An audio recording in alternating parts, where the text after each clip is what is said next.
தாழ்மையாய் இருக்க பழகி கொள்ள வேண்டும். தாழ்மை உள்ளவர்களுக்கு கிருபை கொடுக்கிற நல்ல தகப்பன். இன்றைக்கி எத்தனை பேர் தாழ்மையாக இருக்கிறீங்க?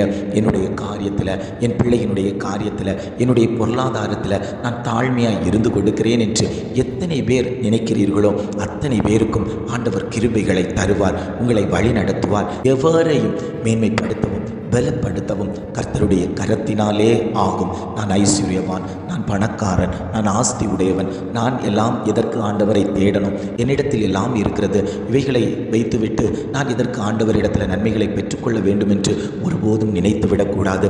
நம்முடைய ஆவி கர்த்தருடைய கரத்தில் இருக்கிறது என்பதை நாம் நினைவில் கொள்ள வேண்டும். நாம் மண் என்பதை நினைவு கொள்ள வேண்டும். நாம் உறங்கி எழும்பினால்தான் நமக்கு ஜீவன் இருக்கிறது என்பதை தெரிந்து கொள்ள முடியும். இன்றைக்கு பார்க்கிற ஜனங்கள் அநேகர் மரித்து போய் கொண்டிருக்கிற வேளையில் நம்மை ஜீவனோடு அவர் வைத்திருக்கிறார் என்றால் அது சுத்த கிருபை. அந்த கிருபையான கரம் இன்னைக்கு நம்மோடு கூட இருந்து பேசிக்கொண்டிருக்கிறது. அவரை நாம் ஒருபோதும் மறுதலிக்க கூடாது, மறக்கவும் கூடாது. ஆவியானவர் ஒவ்வொரு குடும்பங்களையும் மேன்மைப்படுத்துவார், பலப்படுத்துவார். உங்களுக்கு தேவையான எல்லா காரியங்களையும் அவர் செய்து தருவார்.